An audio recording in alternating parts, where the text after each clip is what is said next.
Hello everyone, I'm Likey Bear, and welcome to a new kind of podcast I'm going to be trying out as a series called the Serial Killer Podcast. In this podcast, we're going to be talking about Jeffrey Dahmer. So, just a little background on Jeffrey Dahmer is that Dahmer was born in Milwaukee, Wisconsin on May 21st, 1960. Before the age of 4, Dahmer was described to be a very happy and energetic child. At 4, Dahmer ended up having surgery, and he wasn't the same afterwards. He was described to be very lonely and friendless. Around 14 is when Dahmer began getting into necrophilia and murder due to his parents' divorce. Growing up, Dahmer always had a dream to go to Ohio State University, which ended up coming true.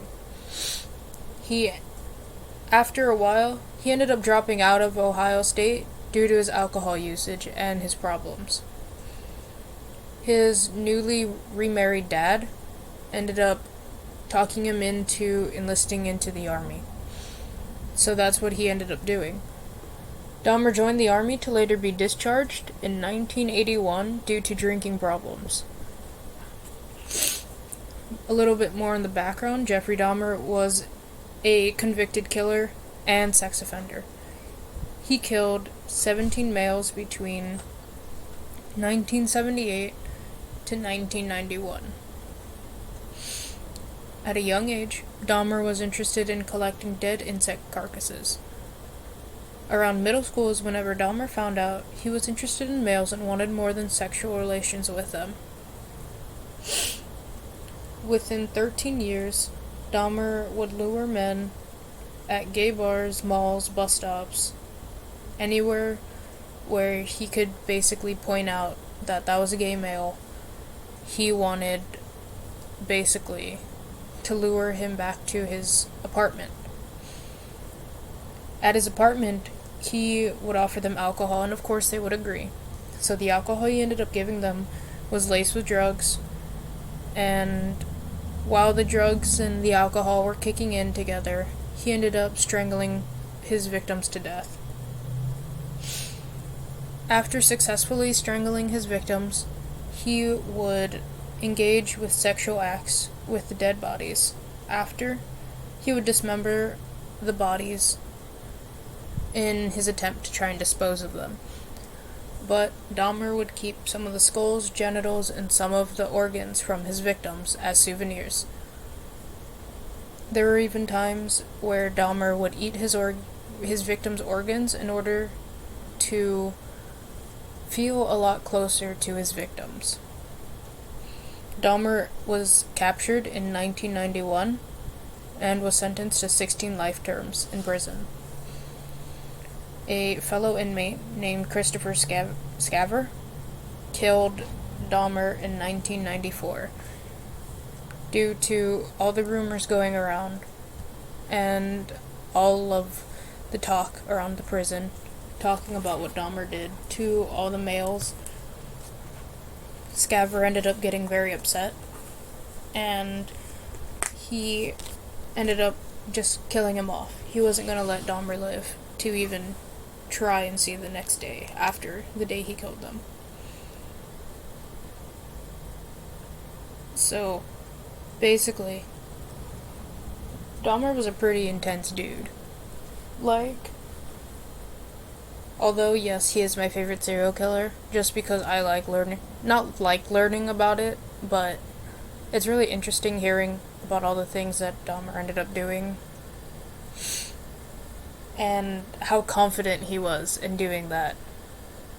Because back then, those times were kind of difficult to try and, openly come out and be gay. It's not like coming out in 2020 and being like, hey, I'm gay. Nah, it wasn't like that back then. It was kind of hard for people to, just come out openly as gay. And, I don't know, Dahmer had some guts, you know? The next serial killer that we're going to be talking about today is John Wayne Gacy, otherwise known as Pogo the Clown. So, Gacy was often called the killer clown, and he is one of the worst serial killers in U.S. history. He raped and murdered at least 33 young male victims. So, he was based off in Cook County, Illinois, burying most of his victims under his house. The bodies were recovered from nearby Des Plaines River. So that's where all the bodies ended up being found. Sometimes known as the killer clown, as I said, he had a habit of dressing up as a clown, in a clown costume and makeup, and he basically was invited to a bunch of kids' birthday parties, and that's where he would get all his victims. A little bit of a background, Gacy had an abusive childhood and struggled with his homosexuality, along like Dahmer. After being convicted of sexual assault in 1968, Gacy's murders were finally discovered. A little bit more on his background. Gacy was born on March 17th, 1942 in Chicago, Illinois. Him and his siblings ended up growing up with an alcoholic father who beat the children with a razor strap if they misbehaved.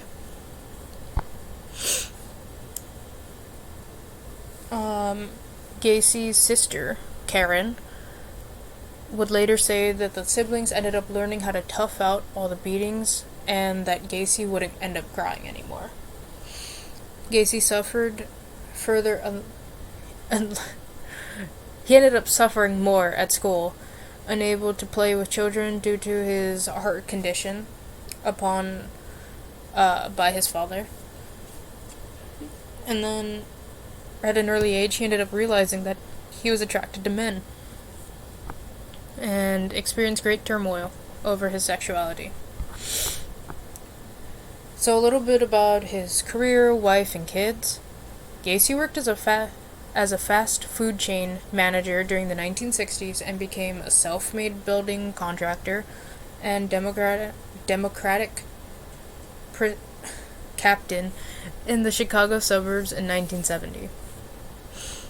He is married and divorced twice and had 2 biological children, along with some stepchildren.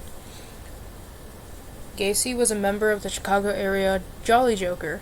It's a clown club, and frequently performed in clown attire and makeup at children's birthday parties, charity fundraisers, and other events. When he killed, he sometimes dressed as his alter egos, Pogo the Clown or Patches the Clown. Basically, the killer clown sometimes lured his victims with a promise of construction work or some other ruse, and then captured, sexually assaulted, tortured, and eventually strangled most of them with his hands or with rope. Years later, during a conversation with the detectives, while he was under surveillance, Gacy discussed his work as a clown, remarking, "Clowns can get away with murder." In 1968, Gacy was convicted of sexually assaulting 2 teenage boys and given a 10-year prison sentence. He was released on parole in the summer of 1970, but was arrested again for the following year after another teen accused Gacy of sexual assault. The charges were dropped when the boy didn't appear at his trial. By the 1970s, 2 more young males accused Gacy of rape and would be questioned by police about the disappearances of others. Gacy referred to this period of his life as his cruising years, when he committed most of his murders. On December 11th, 1978, a 15-year-old boy named Robert Peist went missing. It was reported to the police that the boy was last seen by his mother at a drugstore, and he ended up heading out to go meet Gacy to discuss potential construction job. 10 years later, a police search of Gacy's house in Illinois uncovered evidence of his involvement in numerous crimes, including murder. Gacy ended up confessing to killing at least 30 people. Over the years, there have been lingering concerns that Gacy may have been responsible for the deaths of the bodies of who were not found. When police uncovered the remains in Gacy's house in 1978, 8 bodies could not be identified. More recently, authorities used DNA evidence to identify Gacy's unidentified victims. In 2017, one of those men, victim number 24, was identified as 16-year-old James Brian Hackinson. In 1976, Hackinson left his home in St. Paul, Minnesota, and traveled to Chicago to begin life in the city. On August 5th, he called his mother to let her know that he had arrived. However, police believe Gacy killed him shortly after. His mother ended up contacting authorities to find out whether his son was one of Gacy's victims, but she didn't have dental records, and the department lacks sufficient resources to identify him as a victim.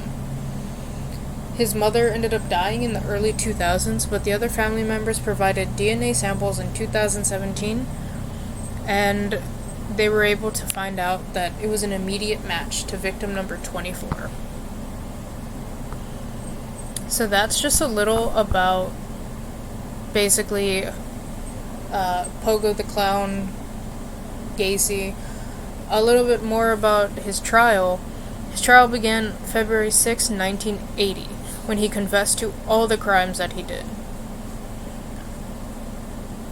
He told the police that the murders had been committed by an alternate personality when mental health professionals tested for both sides about Gacy's mental state to try and get out of going to jail.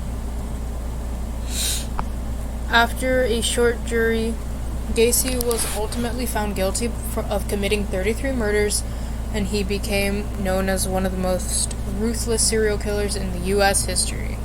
He sentenced to serve 12 death sentences and 21 natural life sentences. Basically, Gacy was imprisoned in Illinois for almost a decade and a half, appealing to the sentence and offering contradictory statements on the murders in the interviews. He ended up,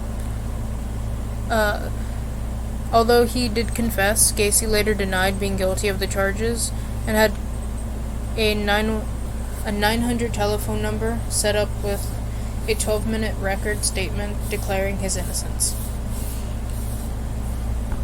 Let me see. While imprisoned, Gacy took the studying of visual arts, especially painting. His paintings were shown in public via an exhibition in Chicago Gallery. Many of his paintings as Pogo the Clown. So that was just a little bit about Pogo the Clown, Jeffrey Dahmer, and everything like that. I really hope you guys like this new series. I'm going to be doing this a lot more, along with a new series that I'm going to be introducing to you guys pretty soon. Not about serial killers, but about psychology and different kind of ways of thinking and how to get other people thinking like you are. So, with that being said, thank you all so much for listening. And let me know if you guys actually do like this. Let me know your thoughts on the serial killers. Also, another thing, let me know which ones you want me to do next, because I'm really interested in this, and I really hope you guys are too. Anyways, thank you guys so much for listening to me on another podcast. I know I'm horrible at uploading. I'm sorry. Make sure to tell me in the comments below how I did, how you like this new kind of topic for the podcast, or if you just want me to talk about me in just a separate one or anything like that, like a life update. But thank you all so much for watching. Leave a like, comment, and also subscribe if you want. I won't force you. In the meantime, I'll see you guys in the next podcast. Bye!